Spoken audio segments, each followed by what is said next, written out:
Hello my dear students, good morning everybody. जो आप लोगों ने अल्पाधिकार बाजार संबंधित क्वेरी रेज की थी, उसमें हमने एक सिद्धांत आप लोगों को बताया था और ये भी इंडिकेट किया था कि केवल एक ही सिद्धांत नहीं और भी कई सिद्धांत स्टडी किए जाते हैं, जिसमें today I want to discuss on the another model that is known as the Baumol's maximisation model, Baumol's sales maximisation model.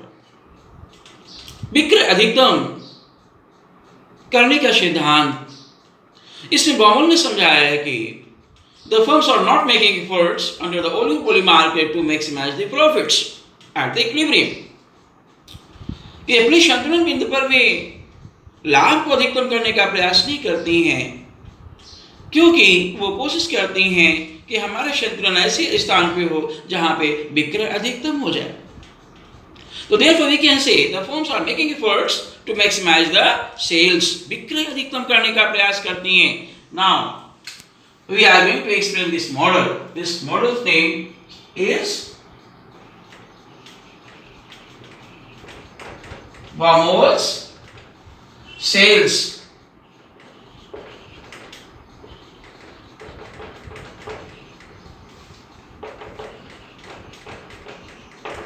maximization theory और model.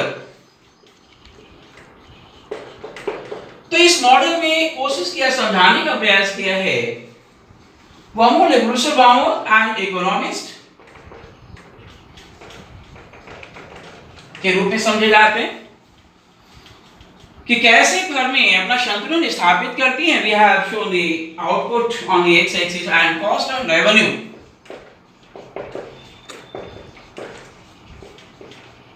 on the y-axis. Initially, we have to draw the total cost curve. You should be cautious in this regard. We are not going to draw first time. हमने इसको first time ही draw किया, पहले भी हमने आपको बताया था। Cost analysis में आप लोग अपनी कॉपी ओपन करके देख सकते हैं। In a short time, the total cost curve starts from the limit of the total fixed cost. So now it is this is the point of origin, that is O. It has started from the point A. So now OA should be considered as total fixed cost. हमने पहले भी आप लोगों को इसके विषय में समझाया था, इसको डिटेल में जाने की आवश्यकता नहीं है। Another curve required, that is known as total revenue curve, which starts from the point of origin.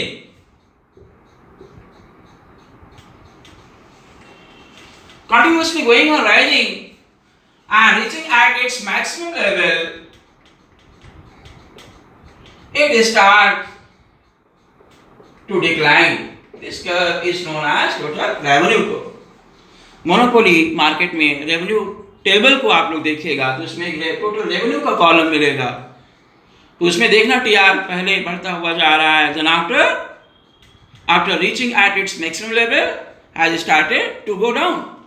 Declining trend में मिलेगा, पहले बढ़ेगा और फिर घटता हुआ। और आप रेवेन्यू टेबल में देखना मोनोपोली मार्केट में। तो यहां पर वैसी पोजीशन देख रहे हैं, therefore it has started from the point of origin। Equilibrium की जो कंडीशन बताई गई, क्या प्रोफेसर बाउमोल कहते हैं कि इक्विलिब्रियम कहां होता है, किस पोजीशन में होता है। We should be cautious in this regard कि that the equilibrium will surely exist और take place at a specific level where the sales is maximum, जहां पर बिक्री अधिकतम हो। वैसे प्रॉफिट मैक्सिमम कहां पे होता है, where the TR is maximum। TR is maximum and TC is minimum।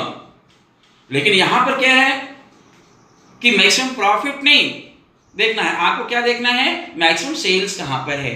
तो मैक्सिमम सेल्स कहां पे आती है, बाउमोल ने समझाया है कि the equilibrium may be found the specific position where the sales is maximum, विक्रय अधिकतम है।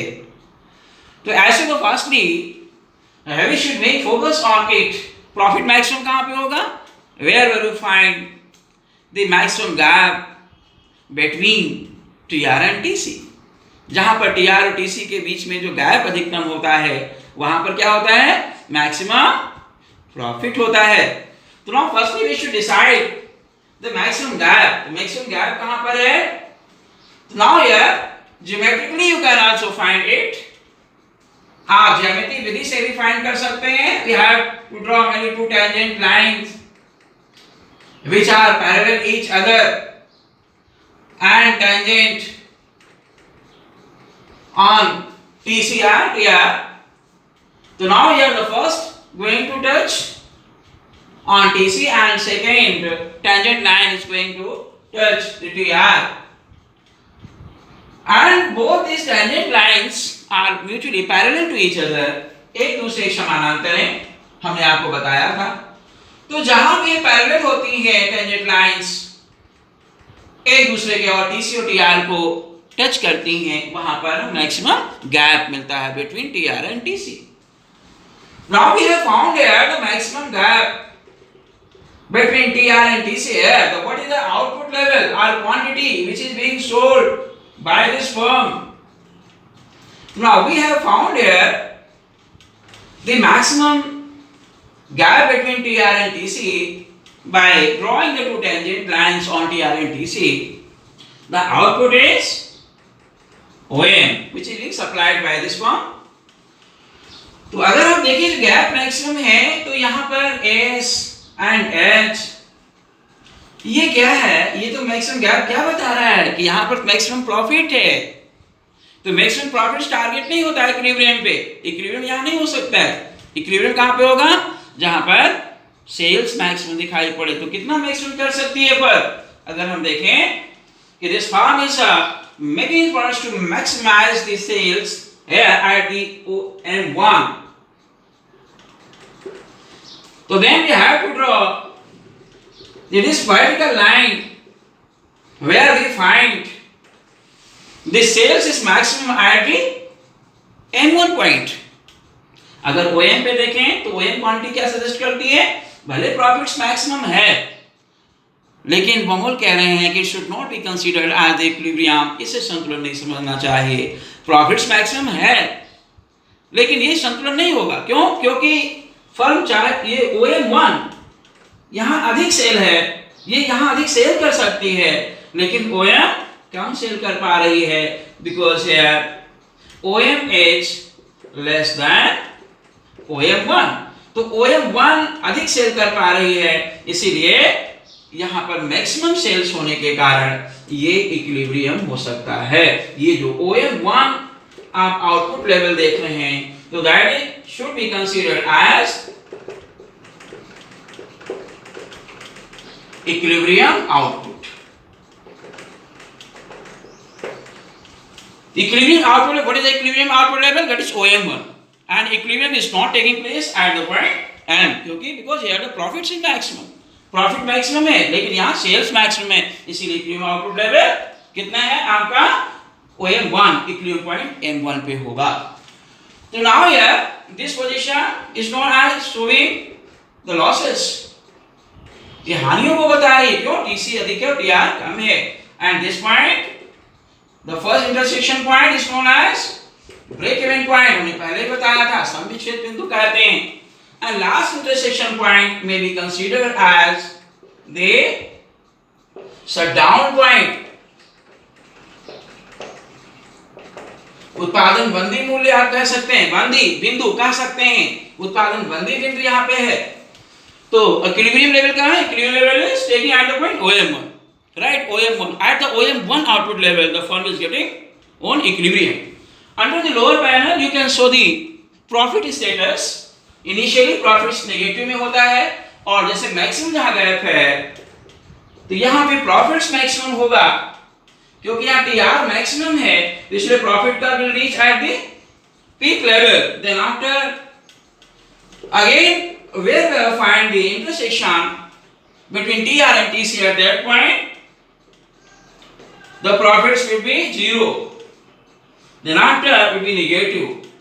This is known as total profits curve. कुल लाभ वक्र के नाम से जानते हैं। तो इनिशियली प्रॉफिट कर्व कहाँ से शुरू हुआ है? निगेटिव एरिया से।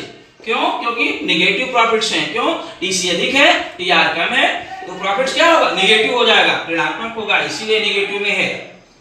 तो ऋणात्मक जहां पे इंटरसेक्शन करता है तो वहां पे आप देख रहे हैं कि where it is going to intersect it, तो वहां पे ये जो प्रॉफिट कर रहे हैं कहां इंटरसेक्ट करेगा? ये एक्स एक्सिस को टच कर रहा है, इंटरसेक्ट कर रहा है। और जहां टीआर मैक्सिमम है और जहां मैक्सिमम गैप शो कर रहा है वहां पर प्रॉफिट मैक्सिमम है, इसीलिए प्रॉफिट का अपने पीक लेवल पे मैक्सिमम लेवल पहुंचता है। तो यहां पर जहां पे इंटरसेक्शन ब्रेक इवन पॉइंट है वहां ये प्रॉफिट का एक्स एक्सिस को इंटरसेक्ट कर रहा है। तो now here then after profit से स्टार्ट हो रहे हैं, क्योंकि अब टीआर अधिक हो गया है, टीसी कम है, मैक्सिमम प्रॉफिट कहां पीक लेवल पहुंच गया है यहाँ। क्यों? क्योंकि यहाँ पर मैक्सिमम गैप है, टीआर मैक्सिमम गैप शो कर रहा है, इसीलिए प्रॉफिट मैक्सिमम है। फिर उसके बाद फिर ये इंटरसेक्ट कर रहा है, क्योंकि यहाँ पर टीआर टीसी दोनों इक्वल हैं। तो जहां टीआर टीसी दोनों इक्वल होते हैं प्रॉफिट का एक्स एक्सिस पे पहुंच जाता है, इंटरसेक्ट करता है, प्रॉफिट जीरो होता है। जैसे यहाँ पे देखिए टीआर टीसी इक्वल है, तो यहाँ भी आपका जो प्रॉफिट कर रहा है वो एक्स एक्सिस को इंटरसेक्ट कर रहा है। तो जहां जहां टीआर और टीसी दोनों इक्वल होंगे वहां प्रॉफिट जीरो होगा। Therefore this curve will intersect the x axis. Alright. So now here we have explained the equilibrium is OM1 by Professor Baumol. तो Baumol ने suggest किया the firm is making efforts to get on equilibrium where the sales is maximum, profit should not be maximum. The main target is not to obtain the profits maximum. तो अधिकतम लाभ नहीं बल्कि अधिकतम बिक्री होनी चाहिए। तो कहां इक्विलिब्रियम है? OM1 आउटपुट लेवल पर। यहां सेल्स मैक्सिमम है, भले क्यों ना प्रॉफिट मैक्सिमम नहीं है, right? There is no problem. तो now we have explained this theory. If you have any other query you can reach.